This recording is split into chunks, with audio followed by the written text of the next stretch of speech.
Welcome to our new podcast. I'm Ravi Joseph, and I'm here with Bharath Vallabha. On this podcast, we'll be exploring the philosophical and spiritual landscape, usually by reading different texts or different works by different authors and kind of exploring them in our thoughts in a dialogue. Welcome, Bharath. Thanks for joining me today. Hey, yeah. Hey, Ravi. Glad to be here. I'm really glad we're doing this. I think we have sort of a lot of we tend to talk about different things that are happening in the philosophy world and the spiritual world and how it connects to our culture and things around us. So I'm excited to be doing this podcast where we just sort of talk about that landscape. Great. So today, you suggested a video about Wittgenstein on religion, which I'll link in the notes below. Um, could you tell us a little bit about the video and why you chose it for this week? Sure. Yeah. I think Wittgenstein is a very interesting thinker. He's been very sort of influential in my life. I've really gained a lot from thinking about him. And I like this video, I guess, which we'll link to below, because I think it brings out what I like about him so much. I think the video captures the spirit of it, which is that he was kind of a mystical person, right? He was a sort of a very spiritual thinker, but he's spiritual not in sort of the usual way because he has sort of mystical beliefs. He doesn't have any mystical beliefs, um, nor I think really because he has any mystical experiences. So this is sort of what I find really fascinating, right? So it's at the end of the video, there's a phrase that the narrator uses called Wittgenstein is a mysticism of the ordinary. And I think that is kind of what really appeals to me, right? And so there is this idea of in the modern context, in rise after the rise of modern science, what can sort of spirituality and wisdom mean for human beings, right? And traditionally, and I think the video does a good job of articulating this, is that traditionally we tended to think of spirituality as claims about the world, right? So God exists, and so God created the world. God wants us to live in such and such ways, and in a way, somehow that God is giving us information about the world, right? And I think Wittgenstein is a particular example of someone who sort of says, no, in the modern context, really a lot of our knowledge of the world is really permeated by science or various expertises. Uh, so if I were to say, oh, God created the world, well, actually, nowadays we tend to look to physics to answer a lot of that question in terms of at least the physical universe, right? And so Wittgenstein, I think, really took, if you say that about physics, but you could also say it about psychology. You could sort of say, well, how does the mind work? What's going on? Well, actually, it turns out that there's a lot of the questions that used to go under that realm in theology or, sort of spiritual self-practice has sort of now we've sort of have the science of the mind, right? And so what does it mean to sort of live wisely when a lot of our knowledge seems to be taken over by these kind of forms of expertise? And Wittgenstein's answer, I think, was to say, well, that's fine. All of the knowledge can be accepted, can be distributed in all these various ways, uh, because philosophy and spirituality isn't really about gaining knowledge at all, right? So they're not in competition. We don't have to worry, oh my God, like, is there room for spirituality in the modern world? Because spirituality isn't really about knowledge, gaining new knowledge. It's about spell illusions we have, right? So we sort of have all these conceptual things that we think, which we are sort of driven by. And philosophy is actually about letting go of those illusions and changing the way we live. And so Wittgenstein, I think, is a really good example of that kind of perspective. That's what I like about it. Hmm.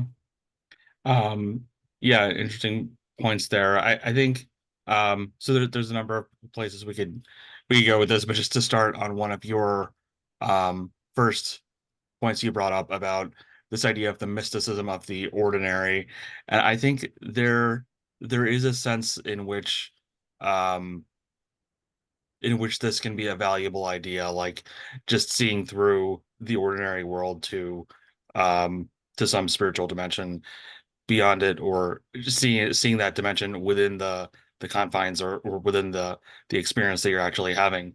But at the same time, I don't fully trust. I don't have access to his inner experience, so I can't speak to his inner life.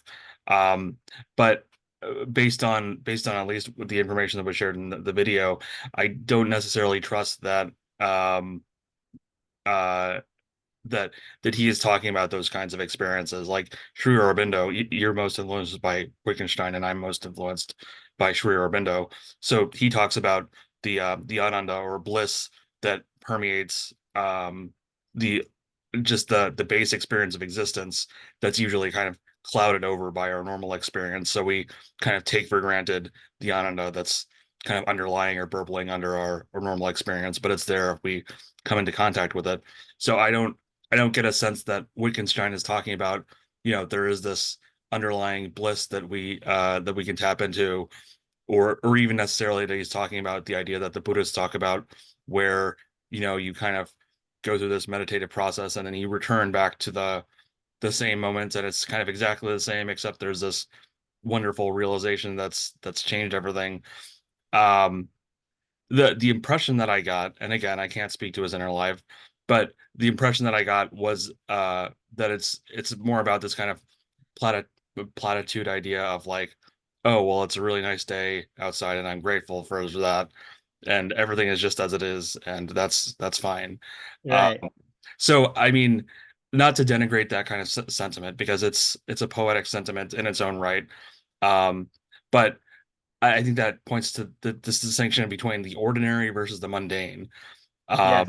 So if spirituality is mundane, then I don't really have a great deal of interest in it. If it's about transforming the ordinary world into something, um, seeing a deeper aspect of it than is seen in the mundane world, then I have more interest in it. And there are arguments in the spiritual field that, well, you shouldn't be concerned with extraordinary experiences, but rather transforming the quality of your actual experience to be less fearful or less. So I think there's merit to that. But yeah, I didn't get the sense that those sorts of things were what Wittgenstein is talking about. And then what we with his emphasis on, well, you can't talk about those things that are beyond language. So there's no way to know what he might be pointing at, because he's might be declaring these stupendous experiences beyond language. But even that, I think what we find in the discipline of yoga, and specifically I'm thinking of Sri Aurobindo's yoga, is a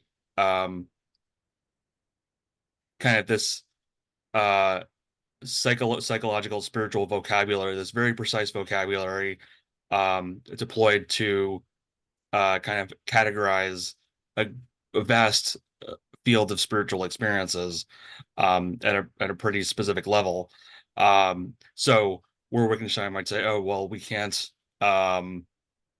speak of this, so we leave it alone." Sri Aurobindo might list five different categories of ananda, of bliss, that, oh, this is this kind of bliss that comes from the this level of mind, and it's differentiated by this other level of mind by its other quality.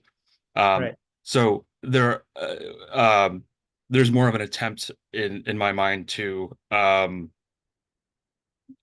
of to put language to these extended experiences, and kind of chart that territory. So that's why I kind of found myself unmoved by a lot of the ideas in the video. So I what I will share is that um I'm not just debating whether I should bring this up now or just as a completely separate point. But while I started, I'll go on. I Um, guess you yeah, could raise it. We will flag it, and we can come back to it. yeah, we'll come back to it. Um, so what the best thing I thought about what this argument was um is that there's a kind of idea in Sri Aurobindo and also in Buddhism that I've come across that the mind is capable of producing all these abstractions that don't necessarily create to reality. So that's what I took to be his Wittgenstein's emphasis on, there are all these things that can be said that don't actually connect up to reality. There might be notions of God or the divine or the soul. So I don't necessarily agree about those specific terms, but the idea that the mind is capable of kind of printing out these abstractions like a printer gone runaway that don't actually connect to the actual content of reality. And then because of that, that can distract you from pursuing the actual spiritual work that needs to be done. So Buddha has this parable of the arrow that, if you're struck by an arrow, the task is to get the arrow out. It's not to say what's the nature of the arrow, what's the physical substance, or what's the nature of physical substance that the arrow is made of.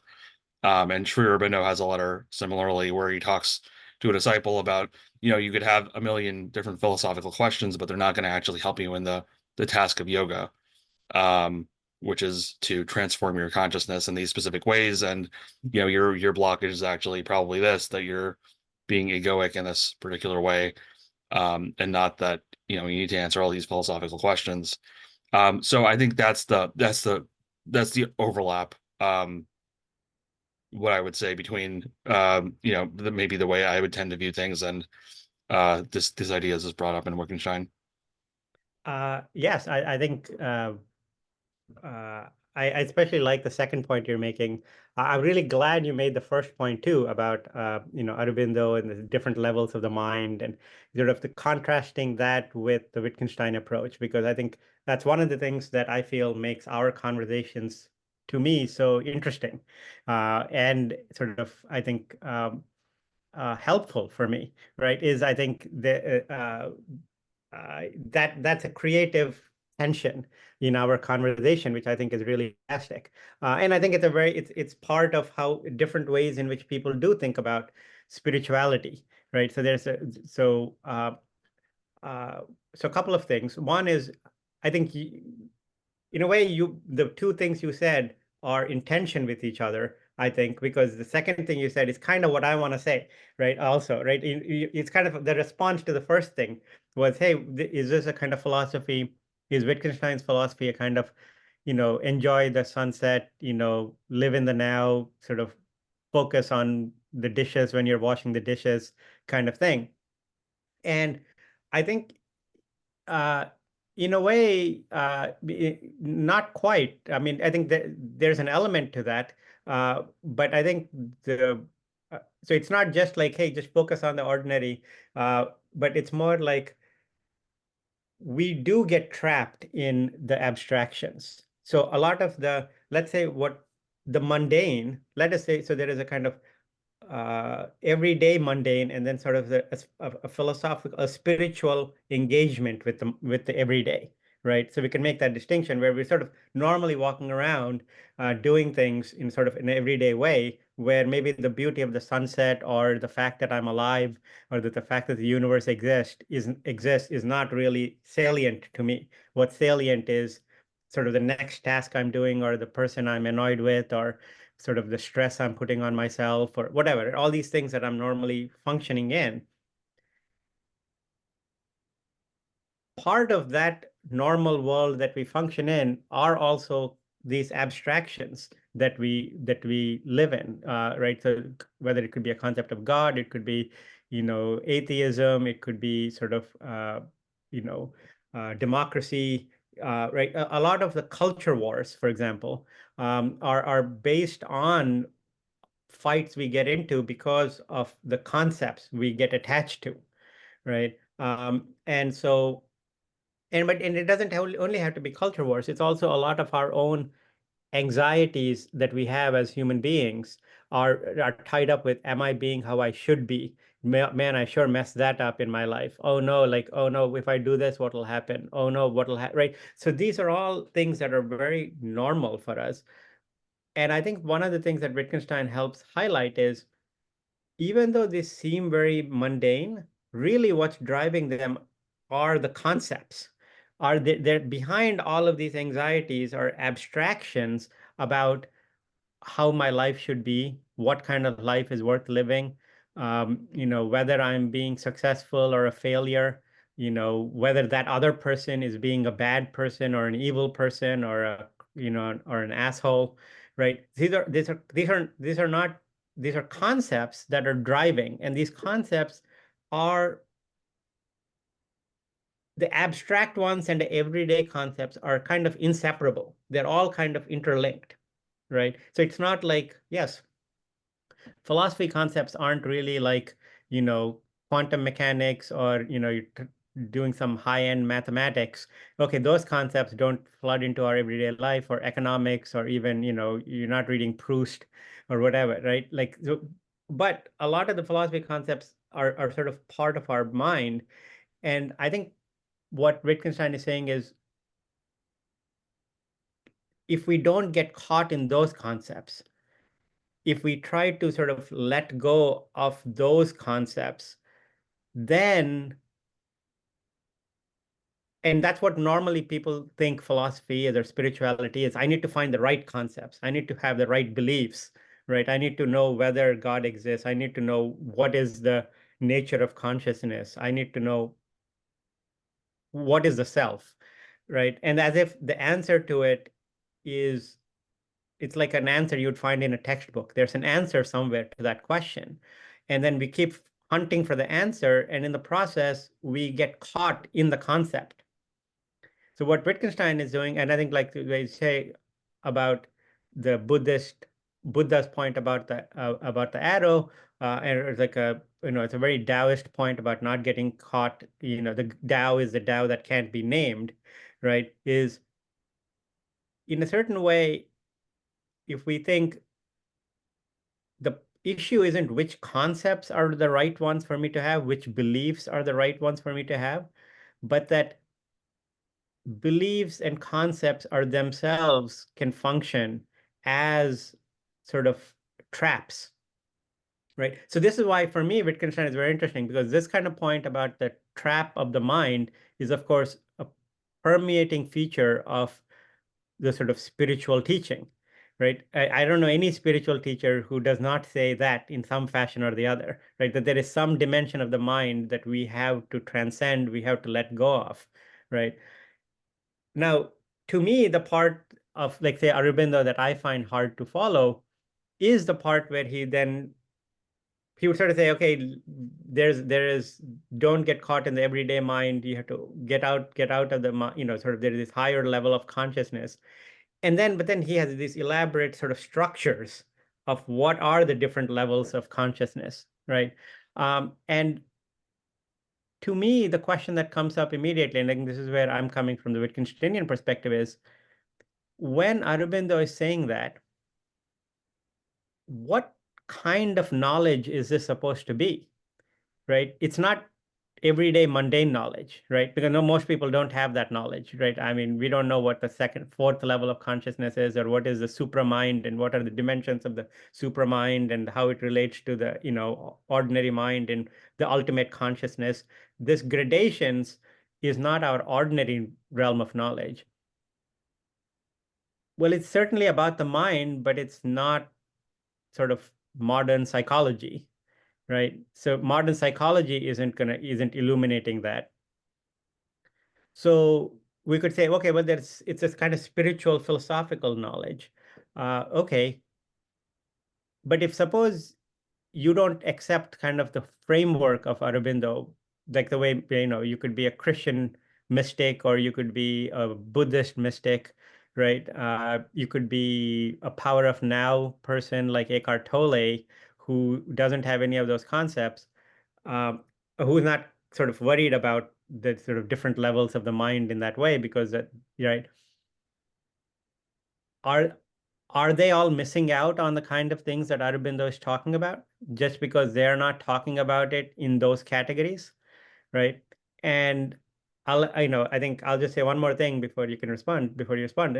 I think Wittgenstein, for me, the Wittgenstein that I find really interesting is the one who sort of says, whose answer to that question is, no, I think there is no, I, we're really kind of falling into a kind of hero worship if we think, no, Aurobindo has a kind of experience of the world that Eckhart Tolle doesn't, or that, Jesus Christ didn't have, or that, because they didn't talk about these levels of consciousness in the same way, right? It happens to be that there is a framework that Aurobindo set up, at a very elaborate, beautiful framework, uh, but which ultimately, and I think this would be Wittgenstein's point, is it's really metaphorical, right? Because it's metaphorical in the sense that it's not a description of reality in the way in which we would now think of sort of uh, science to be, or even any kind of intersubjective reality, right? And so there has to be some awareness of, okay, the Aurobindo thing only makes sense if you function within the Aurobindo framework, conceptual framework. You could have you could be a mystical person, and there are many people who are mystical people who do not function within that framework, but who maybe are caught in that framework that they have, right? And so for me, what is appealing about Wittgenstein is sort of saying, in a certain way, we can just ditch all the frameworks, right? Because what really matters isn't the framework at all, but the experience of practically changing our consciousness and practically changing our lives. And let's just talk about those experiences as practical transformations. And then that would transform our ordinary. We were not going to have the same experiences. And when we change our consciousness that way, it's not like, oh, we just get to experience the sunset better. It's more like it is going to alter the way we relate to ourselves, the way we relate to other people, the way we relate to the world. It would alter all of that, but it's not altering it through the framework of a conceptual setting. It's not, the change is just happening, but the change isn't being categorized, right? So uh, I think, yeah, let me stop there. Hmm. Yeah, well, one of the things I was wondering about is if this idea of transformation is found in Wittgenstein's ideas himself. Um, I've only watched the video and I haven't just read snippets of his other works. But so I wonder if this idea of transformation is what you're kind of bolting onto it after the critique of language or metaphysics, and then we say with that critique, then we can do the work of transformation. So that's what I'm a little bit skeptical of is he really saying that we need to do this transformation? Um, so it's all well and good to say, well, the task is transformation, so let's just focus on what we gain by doing that. I think the value of someone like a Sri Aurobindo is again a really detailed guide to what that specific transformation looks like. And that's not to say that I'm not a Sri Aurobindo exclusivist. I think there are dimensions in which his work is more profound than a lot of other work that is out there. But I think there's a lot of different ways that people can get value, different sorts of frameworks that people can use to advance. Um, I don't think the existence of different frameworks negates the possibility that that they're all mapping onto some deeper truth of what's going on. Um, there's a million No, different yeah, I would agree. frameworks for. I think there is a deeper truth, but that deeper truth, like all of them would also say, is ineffable, right? So there is, I think in a way, I mean, it's worth highlighting. The video doesn't mention this, right? Hmm, But it's worth highlighting that the greatest influence that Wittgenstein had initially, when his first book came out, he wrote two major. Well, the second book it didn't come out in his lifetime, but uh, his first book, the Tractatus, came out in the early 1920s, and its greatest influence was initially was on the logical positivists, who were a bunch of scientists, philosophers very driven by science, who basically interpreted as Wittgenstein is saying, look, religion and spirituality is gibberish nonsense, so we can ditch it, right? So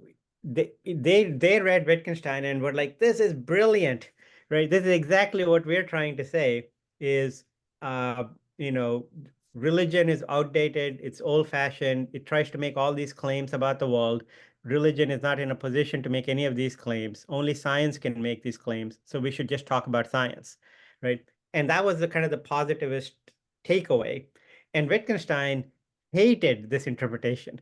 Like he hated it so much that he refused to talk to them. I mean, he did talk to them, but he was very like annoyed with them, like saying, "You guys have taken all of the you have missed all of the important points of what I'm trying to say," because his point was because Wittgenstein was influenced by thinkers like Kierkegaard and Schopenhauer and Tolstoy from the 19th century, all of whom thought that uh, really the point of spirituality is not to compete with the sciences, but that it is about personal transformation. And that in a personal transformation that is, in a sense, cannot be captured by language and by concepts, right? We can talk about it, but then you enter the realm of myth, you enter the realm of poetry and uh, metaphor, right? And I think this is the framing of the video. I think I really like the way that the person who made the video, Don Cupitt, frames it, is that in the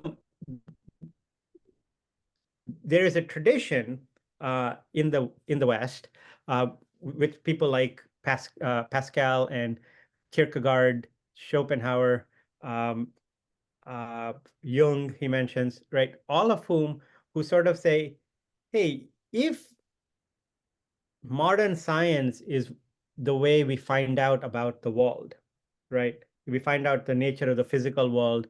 Modern neuroscience, psychology is telling us about how perception works and how sort of consciousness functions. These kinds of things, right? Suppose, I mean, those are disciplines. We don't have to say those are exhaustive, but those are disciplines. Then, in a certain sense, there's been an interiorization of spirituality.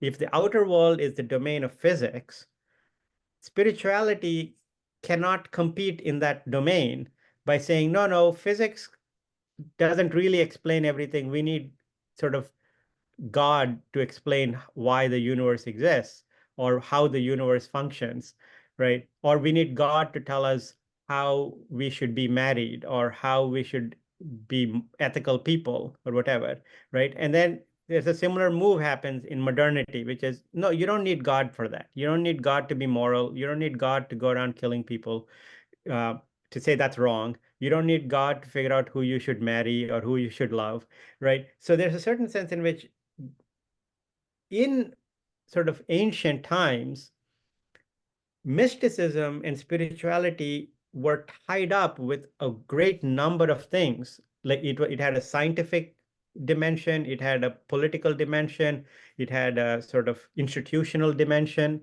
right? So these were all sort of uh, clubbed together in the ancient world. And one of the things that happened in modernity is that these things have sort of come apart, right? And so we the somebody who is a spiritual seeker now doesn't necessarily have to worry about whether the government that they're in is what God wants, whether God wants the government to be how it is, right? He doesn't necessarily, Joan of Arc had to worry about, worried about that, right? Not government, but you're worried about whether it's the right kind of king or whatever, right? In a time of if the social organization is that of divine right of kings, then there's a very close connection between spirituality and politics. Now, to some extent, those have come apart.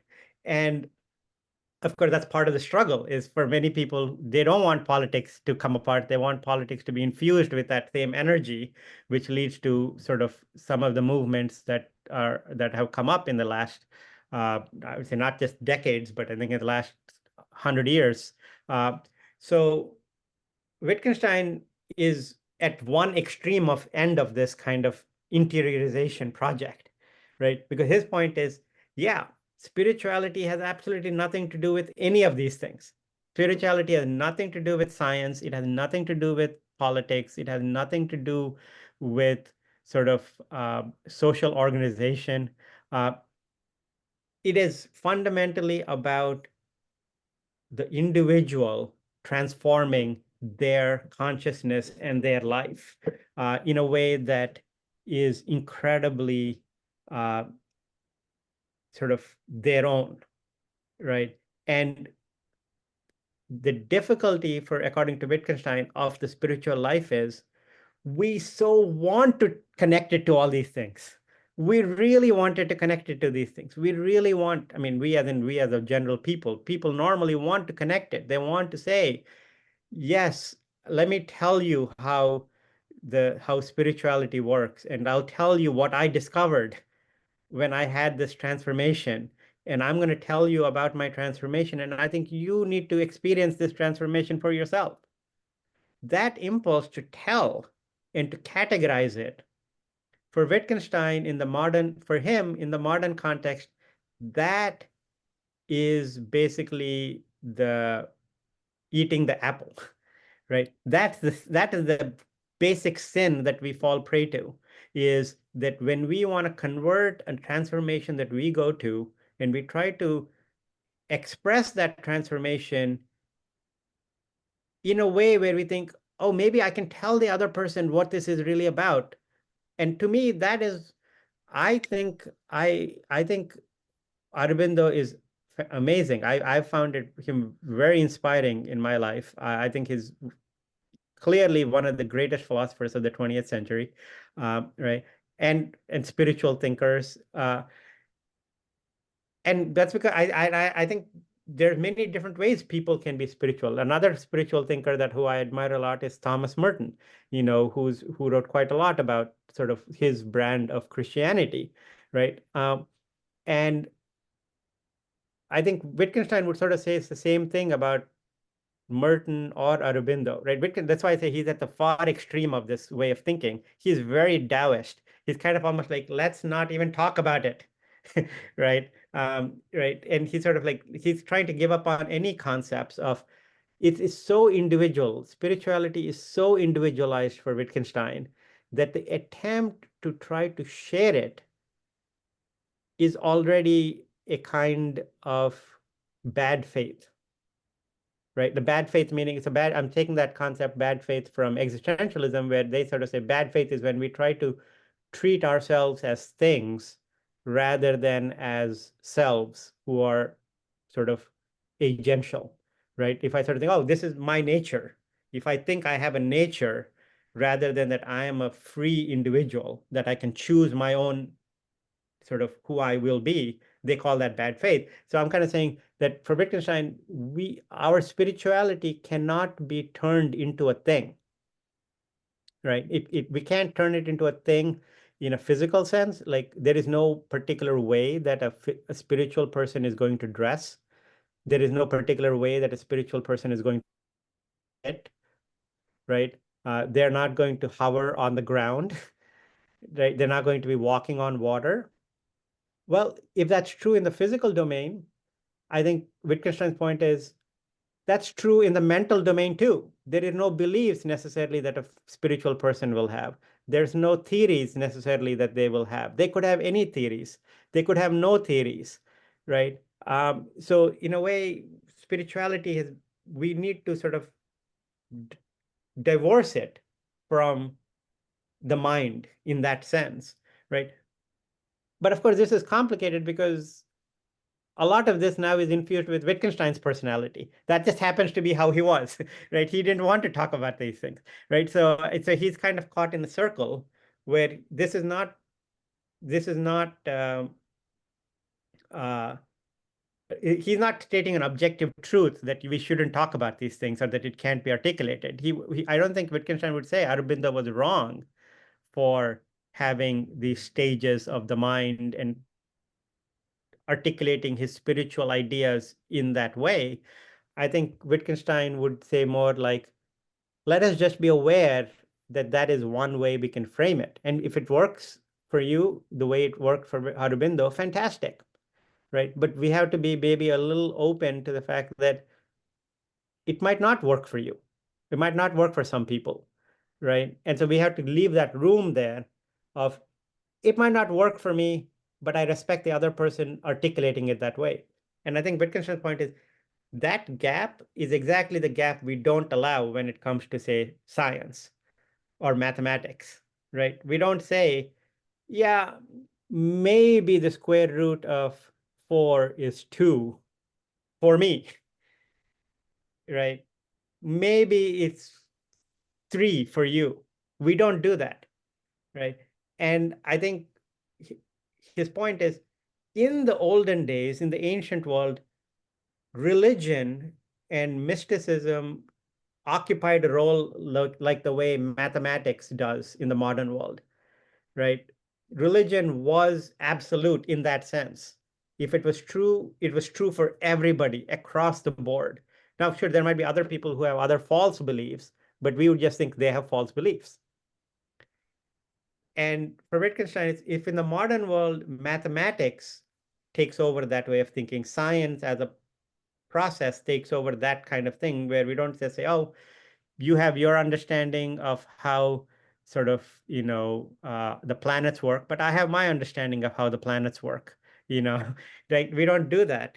But really, in a certain sense, spirituality is better thought of that way so that we can focus on the transformation. Hmm. Yeah. There's a lot to dive into here. I think part of what I um distrust here is this idea that, well, there's no possible correlation between being spiritual and any specific um sorry, let me rephrase this. Um so let's say you accept the premise that, there's no correlation between being spiritual and any specific practice or anything you could do. uh, Wittgenstein doesn't provide a guide to what this transformation is, what direction it should go. So I think the value of um, these different paths is that they um, give you a hmm,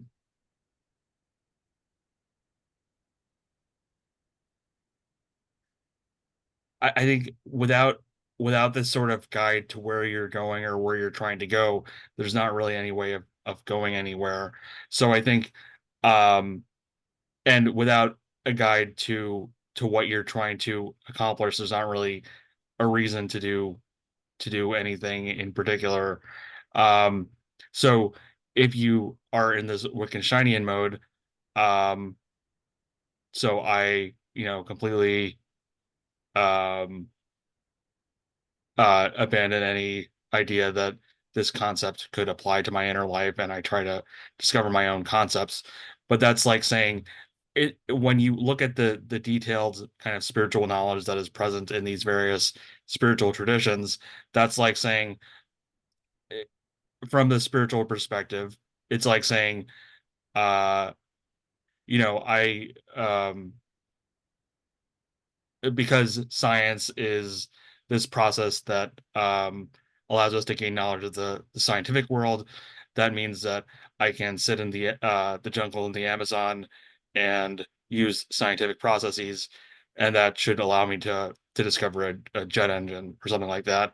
There's actually this you need to have this complex organization, this complex knowledge, this complex goal in front of you that you're trying to build a plane. and that has to fit into the rest of the structure of society, which needs planes to go from place to place. So there's all this baked into this path that makes, going from just standing by yourself in the jungle to making a working plane. Um, so in the same way, there's not really any way to go from this idea of like abandoning all possible concepts um to achieving these, and achieving is a very loaded word, to uh gaining the kind of spiritual transformation that is possible. So it's in some sense true that like you can um just kind of freehand your way from just pure consciousness sitting in this room to some.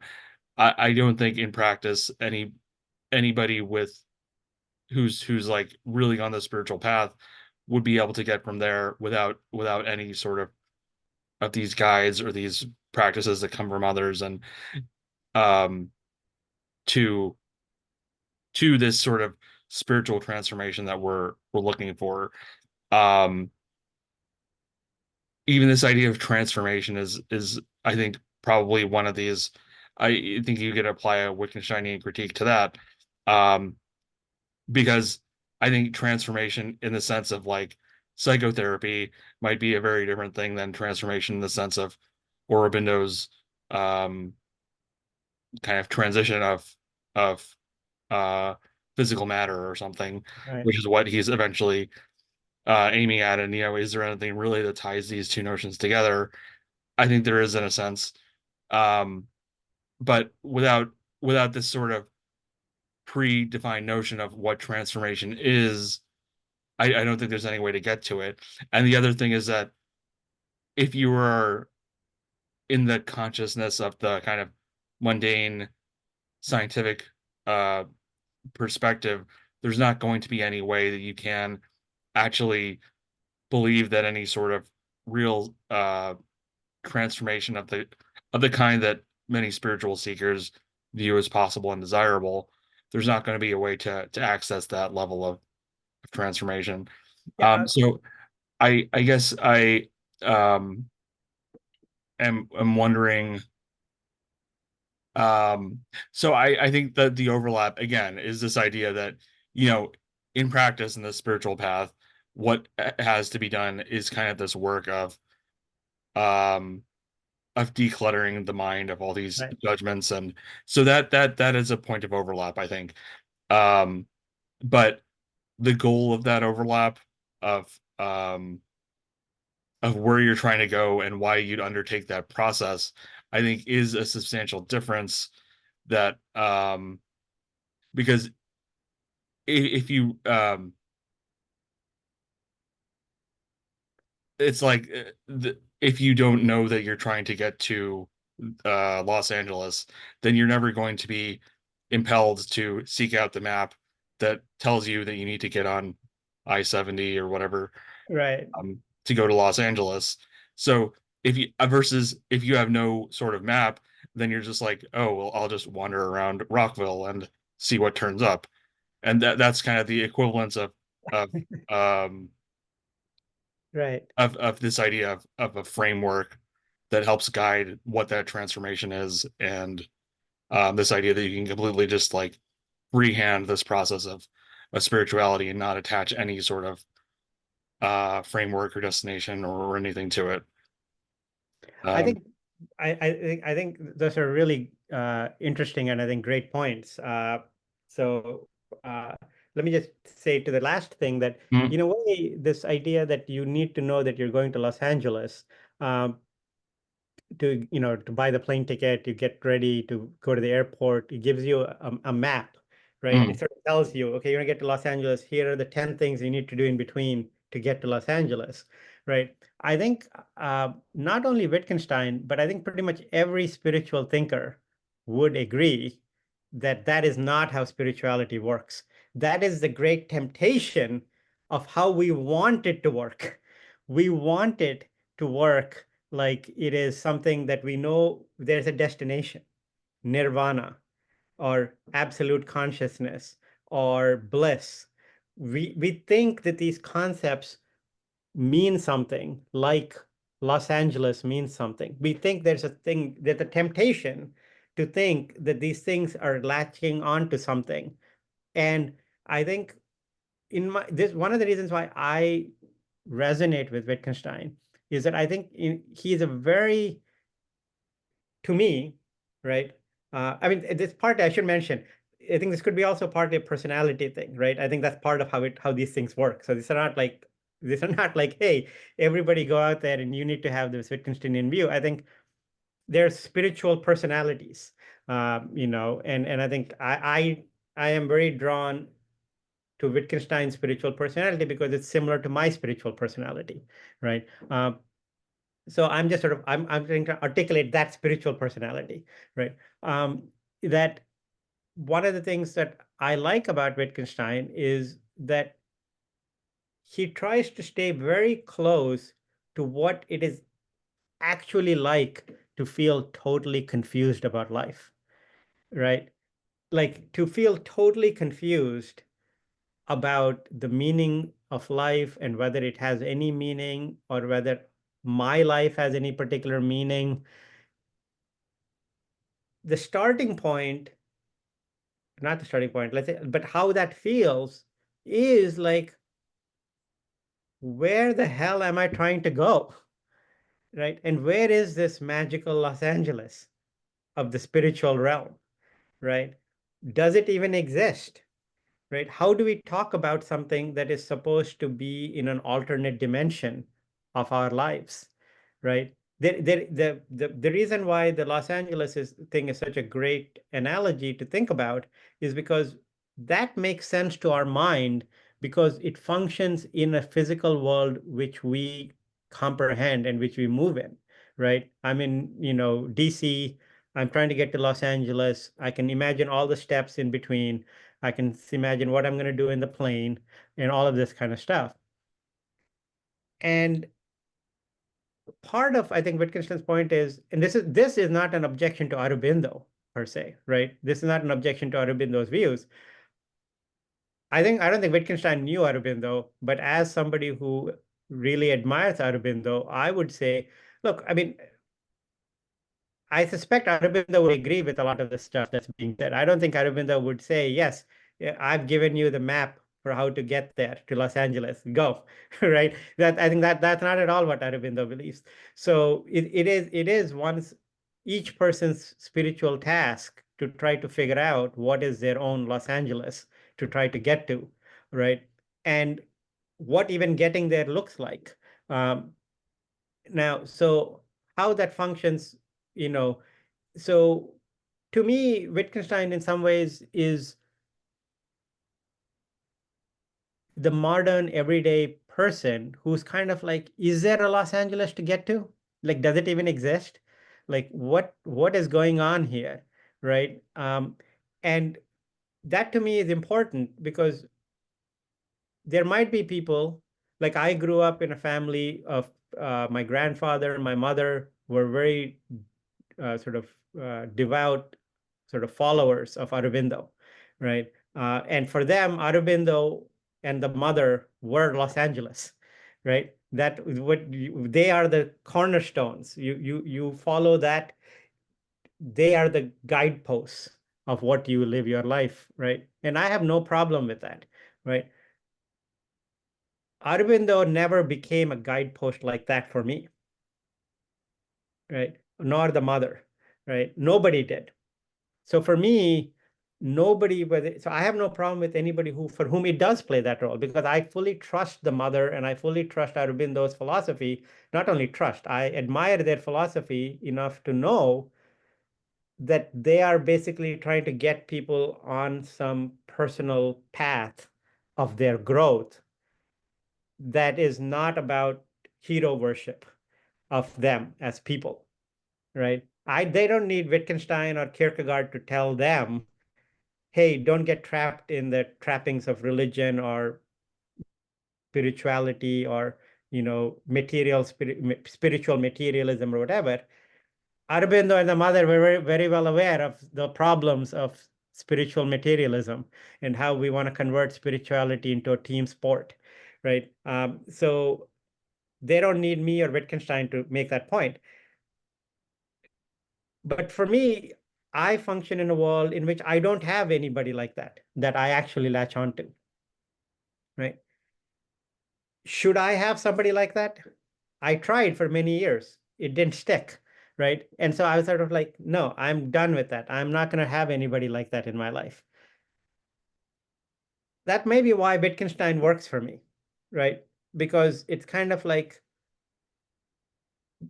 that spiritual Los Angeles is kind of um, uh, I have no idea how to get there.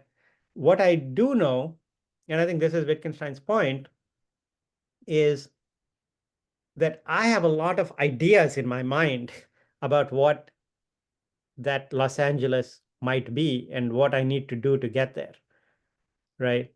And a lot of those ideas are basically what trap me and make me unhappy, right? Because I'm like, oh, I'm not doing this, I'm not being like this person, I'm not following that tradition, or maybe I'm the spiritual equivalent of a rootless cosmopolitan.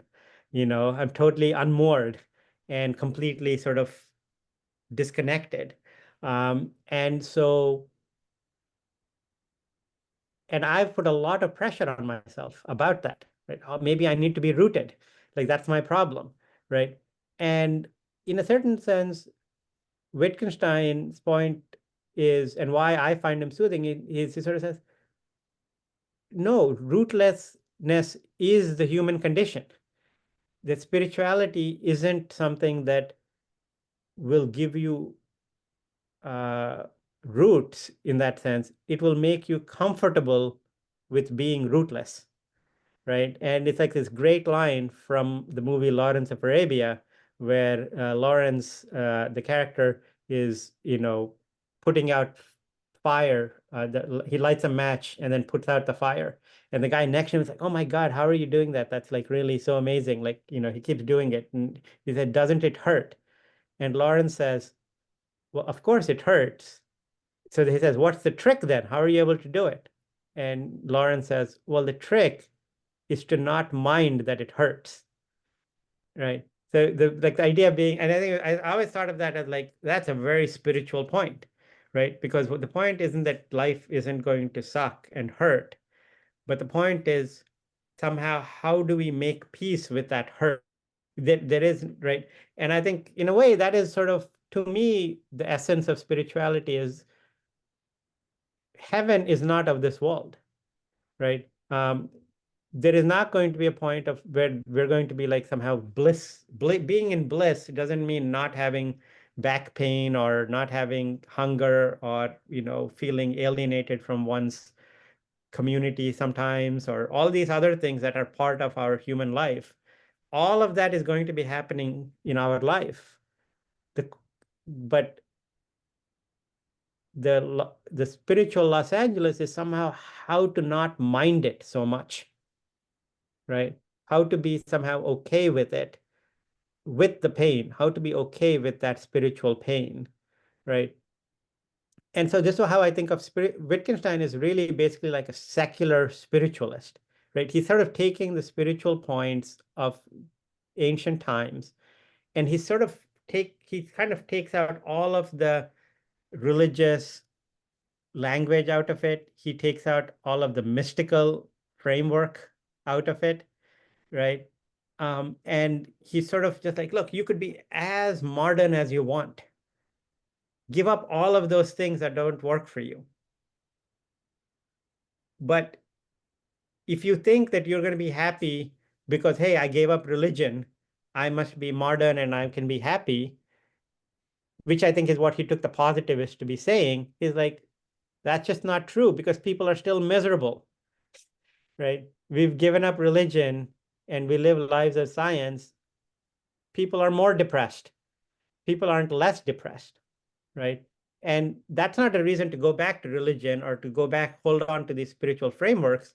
but it's a reason to say that greater unhappiness we have is part of our growth. It's part of our becoming comfortable with the pain.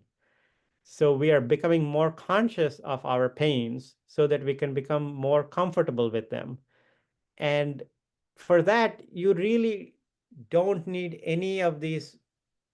You can just learn to be okay with it without thinking, I'm okay with it because, and then fill in your favorite conceptual framework, because Christ is holding my hand, because the mother is guiding me, because I've now gone, to the next level of the mind. Right. You could, whichever framework, you could put all these frameworks, or you don't have to put any of those frameworks.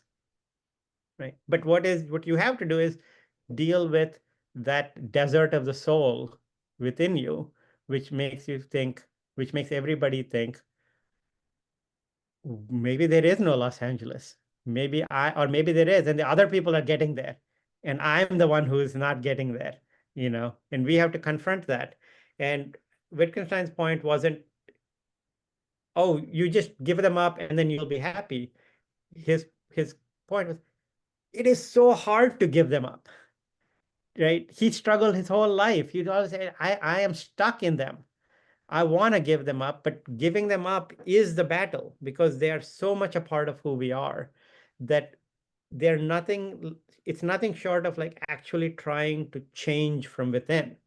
And the way you change is you have to think about each of those concepts that you feel pulled towards and analyze it and say, is that really right? Does that make sense to me? Why am I drawn to that concept? What psychological, sociological, personal forces are making me hold on to that concept? One has to go through all of that work to actually feel a little free of it. You can't just be, oh, everything is a conceptual structure. Done. No, because that's not how we get freed. You just have to go through the hard work of thinking and we could call it meditating, doing yoga, doing that work of changing the habits of the mind, right? Whichever way you want to do it. Wittgenstein preferred it without any of these conceptual frameworks of mysticism or spirituality as something that we want to hold on to. um, you know, but somebody might hold on to it, but be very supple in their understanding of that so that they're not imposing it on other people or even themselves. They're kind of, then I think, to me, then they're very much the same. Hmm. Yeah, with the Los Angeles thing, I didn't mean to imply that the spiritual path is as cut and dry as, No, going yeah, to no, of the course not. Yeah. Expedia and taking a sequence of steps. What I meant by that is just this contrast between having just, again, like completely improvising your way um through things versus, because there's no way to have these kind of non-trivial um uh, um ways of knowing what the next step is in the Sure. spiritual path versus the Los Angeles. So to give an example, I was introduced to this idea of karma yoga by Sri Aurobindo, and he didn't invent karma yoga. It's I've come to learn that it's a very old practice from the Hindu tradition. Right. Um, but when I was first starting on the spiritual path, I was kind of called to it by certain experiences that I had that seemed miraculous. And then I read the synthesis of yoga, and Sri Aurobindo was talking about karma yoga, and I just couldn't figure out, what is karma yoga? What does it have to do with these experiences that I had? And then slowly over the years, um, I tried it out at a job that I had. For those who aren't familiar in the audience, it's a practice of taking work as a spiritual practice and offering your work as an offering to the divine. Um, and then I had started to have a trickle of experiences that he talked about in this karmic in his works. uh the eventual destination, which I haven't reached but I've kind of prefigured, is you feel like an instrument of the divine as you're doing the work. And so you could say that, this is an abstraction, like what does it mean to be an instrument of the divine? But um as you go through this experience, you start to see, oh, well, with this little trickle of experience that I had from doing this practice in a certain way that somebody told me about that I wasn't really familiar with, then I start to open up in this particular way that seems to match up. So it's not so much um about just trusting this abstraction, like I have to go from zero to somehow debating whether I'm going to be an instrument and what is an instrument and what's the nature of the entity that takes me as an instrument and how am I going to be what are the hands that mold me. But you see why that's an apt analogy for the inner experience that you have. And that's not to say that that's the only spiritual practice, or that you might not find one that resonates with you. I definitely appreciate the point about the not finding the Los Angeles in the same way, um, that that I have with Sri Aurobindo, and I can relate to it because I've been talking about a lot about Sri Aurobindo, but I'm at the same time going through certain changes in my spiritual life where I'm trying to find the next sequence of practices that are forms of the divine that really that resonate with me, and that's an ongoing process. Um, so I understand what it might be like to not feel like you have this Los Angeles, but at the same time, I can also hear certain certain uh, aspects of the spiritual tradition that you are resonating with, and that you're kind of taking as a small Los Angeles. So the idea of being peaceful, or the idea of having fulfillment, um, and how those are, um, maybe you picked up practices from Eckhart Tolle that you talked about, or any other different mental exercises or reframing exercises, or things like that that you probably wouldn't have come up with on your own if you were just completely kind of freehanding your way through. I Oh think yeah, absolutely. even this idea of thoughts and reality, I find is a very um it's this idea of language mediating reality is a very abstract notion, because it's a very common in spiritual psychology to talk about beliefs and thoughts. And I've investigated my psych.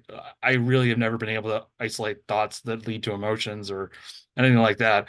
But I can.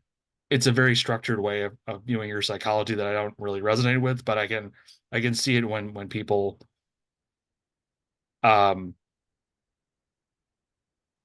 when I do try to find those kind of correlates of what they're talking about in my consciousness, I can find them. Um, but yeah, you might have never found those if those weren't kind of pointed out to you by these people on the spiritual path. So I think there is some sort of concept of the Los Angeles. But yeah, it is kind of a paradox that, until you have this experience of the divine, you don't know what that is going to be like. But I think there's always something that prefigures that experience that tells you that this is the direction that you want to be going in. Um, and if there is really nothing that tells you that this is the path that you want to be going in, then you wouldn't be interested in that path at all, I think. Um, I think there's maybe social pressure is something that might, um like if everybody around you is converting to Christianity, then you might feel pressured without feeling any sort of inner resonance Right.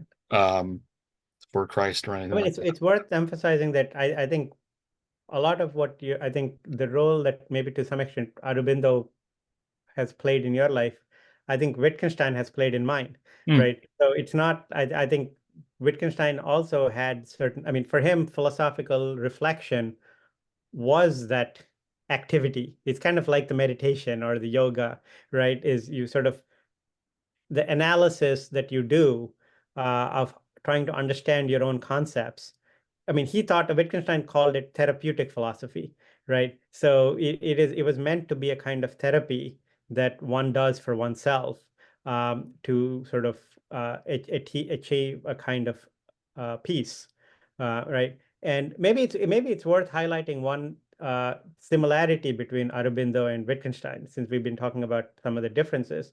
right? So one of the major sort of things that Aurobindo uh, uh, articulated was a kind of reinterpretation of Advaita Vedanta, right? Which I'm sure you could speak to more than me, right? But this idea that how to think about Maya and illusion, that we're not that this idea of somehow having philosophy be part of our world rather than treating it as something sort of removed from our world, that this world is just an illusion. And right, and that for Aurobindo, he sort of inverted that to some extent and tried to say that no, sort of philosophy uh, is a part of the everyday world. It is the coming to the greater consciousness of even the physical world itself. It's not something like abandoning this physical world, right? Would you say that's a fair characterization? Mm. Yeah. I The reason I like Wittgenstein, one of the reasons I think is that's kind of how I see Wittgenstein, right? So Wittgenstein, you could sort of say, is doing something analogous to Aurobindo there, where just like Aurobindo inverted what sort of spirituality, the relation of the spiritual world and the physical world, right? And he's sort of tried to do away with that duality and sort of merge them in a deep sense. Um, I think I tend to think of Wittgenstein as doing something similar because there is a conception of philosophy where we sort of tend to think philosophy is about uh, some abstract world that is separate from our everyday world.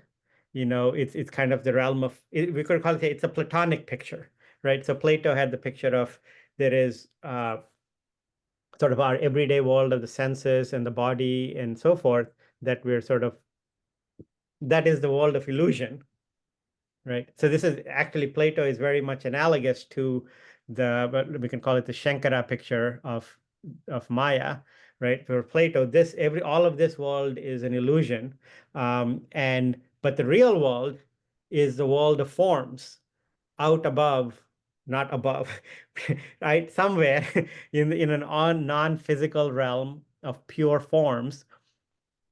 That is what philosophy is. And the task of the philosopher, of every person, is to get out of the cave of illusion of the physical world into the realm of the forms, right? Wittgenstein, I think, in a way, sort of is attempting to totally invert that picture as well, right?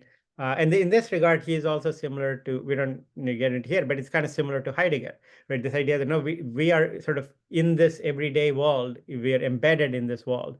So Wittgenstein, I think, is also trying to sort of say, no, there is no realm of the forms in that way, right? The realm of the world of philosophy isn't a world set apart from our everyday world.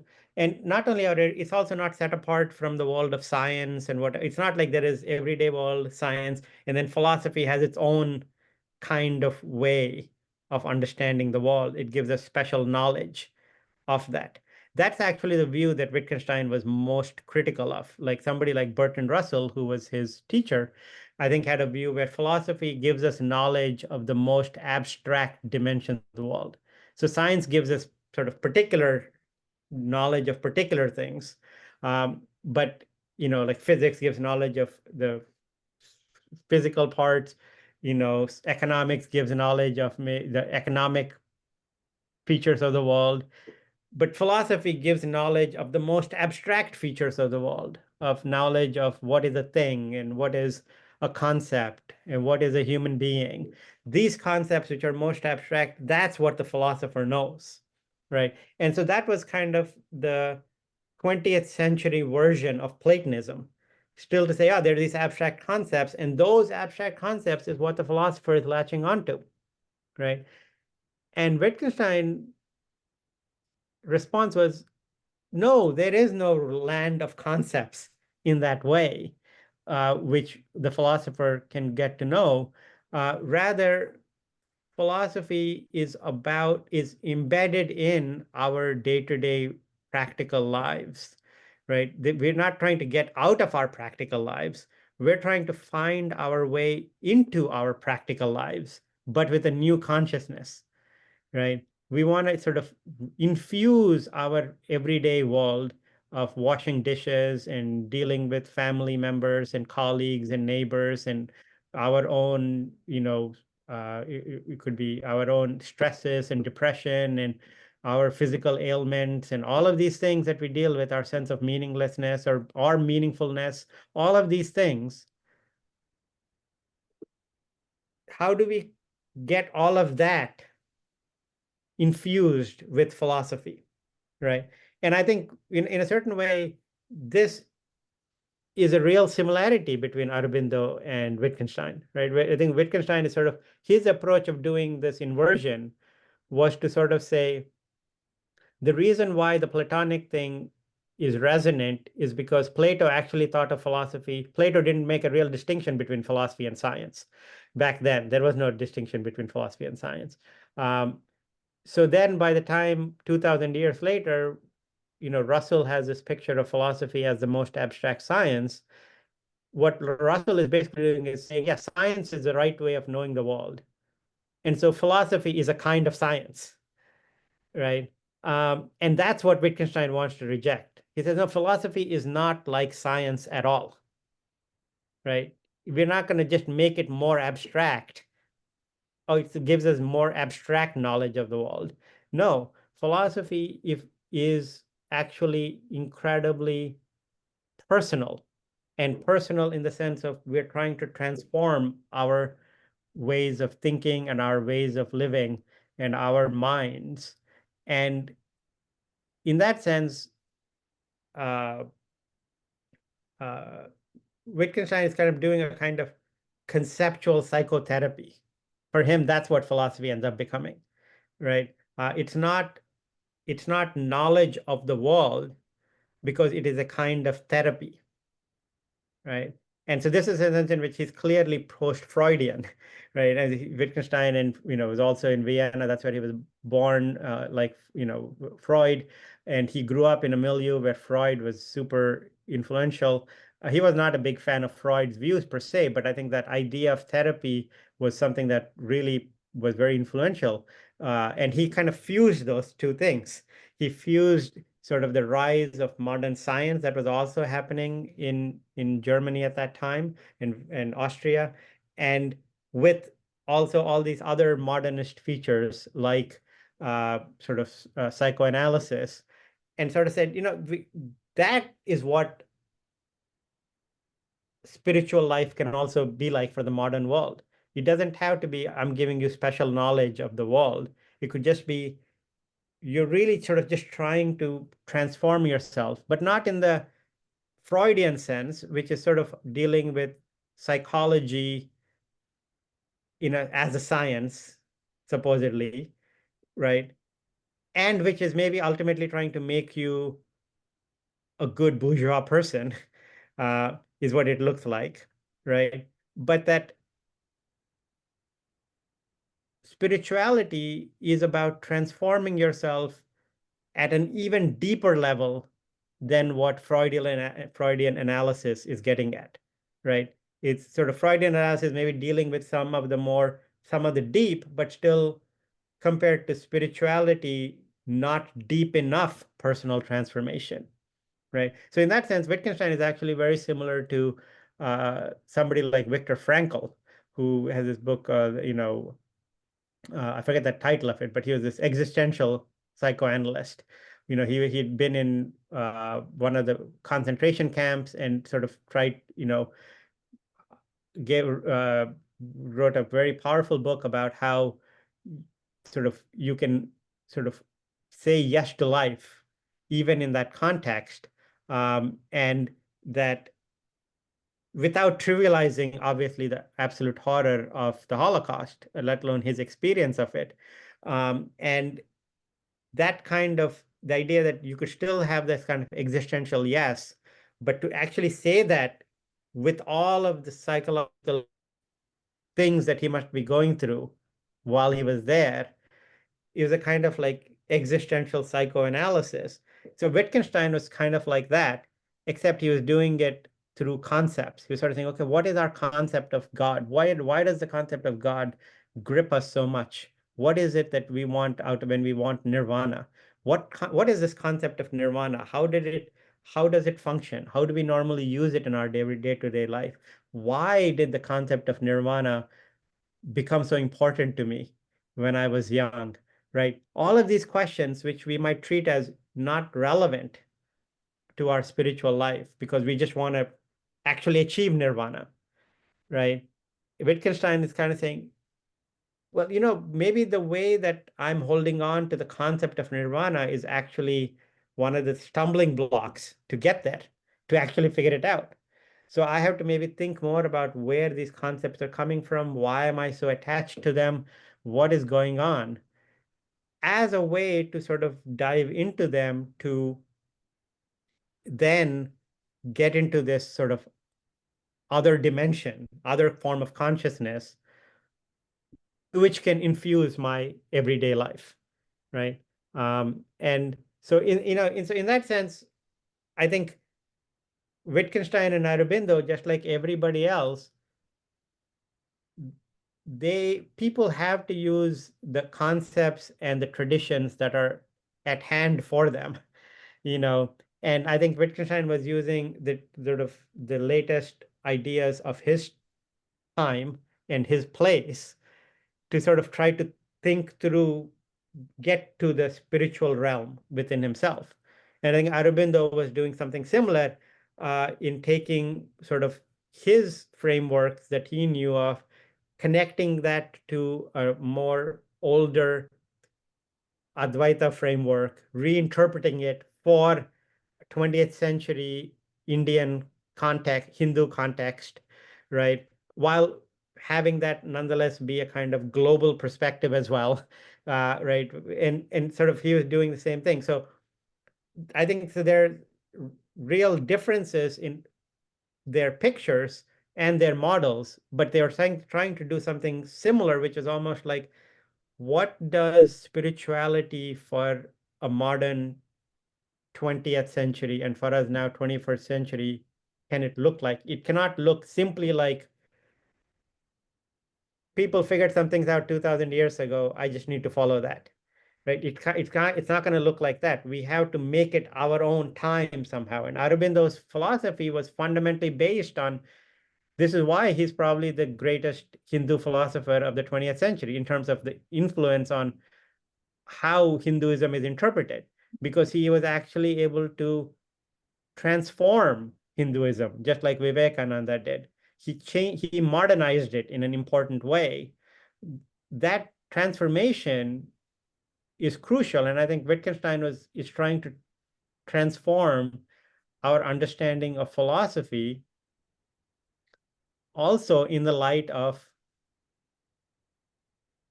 the world has changed so much since Socrates and Plato and the Upanishads. Uh, what does spirituality look like when we take those transformations really seriously, right? If we take it seriously, it doesn't mean spirituality goes out the window, like as if only science wins. What it means is it's going to transform our understanding of science and philosophy and spirituality and what it is to be human. And in that way, a new consciousness of a future humanity can come. Again, a similarity with Aurobindo, right? There is a future Superman coming, superhuman coming, where for that future human beings, maybe a lot of what we're struggling with at this time will become more like common sense for them.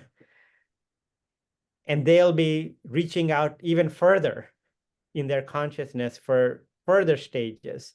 And so I guess I tend to think of, in this regard, Wittgenstein is also kind of like, yeah, how do we, if we integrate all of the science into our consciousness, how does that actually transform us spiritually? And I think he was sort of saying, it can transform us. The reason, the problem he had with the logical positivists was science won, game over, right? And Wittgenstein's point is no, science won in certain domains. If we actually what that means, that is going to transform our conception of human beings. And that's going to transform our concepts of our spiritual life. And we need to sort of let that transformation happen. And anyway, I think that's kind of what I think our podcast, I think of is kind of, that's my, one of my, I think there are lots of exciting things that we think we're trying to do in trying to map out what this spiritual philosophical landscape looks like. And I think one entry into that for me is through this kind of idea that everything is changing because our structures are changing. Science and technology have become so foundational to our lives, and so pervasive, including like how we're doing this podcast, how we're talking, right? What are the effects of this on our mind? How is it affecting how people are expressing themselves? All these, I think the different things that we're going to try to look on our landscape and try to understand and analyze and sort of situate is really an attempt to sort of figure out what does it mean when the nature of spirituality and our attempts how to engage with philosophy and spirituality in our lives and in our culture is transforming, right? And so in that sense, I think of Wittgenstein and Aurobindo as different articulations of that kind of transformation. Hmm. Yeah, there's that common ground. I think there are differences like we talked about, but Yeah. yeah, yeah, that might be a good note to wrap up the conversation. Maybe I Yeah. think we covered a lot of interesting We ground. certainly covered a lot of Yeah. ground. Yeah, I think it's more. Yeah, there definitely. I think we've focused a lot on the differences and some of the similarities, and and like with most things, there's so much with these thinkers and all of these topics. So, we keep exploring. Okay. Wonderful. Well, All right, yeah. Thanks for joining me, and have a great rest of your day. all right. You too, Ravi. Okay. No problem. Fantastic.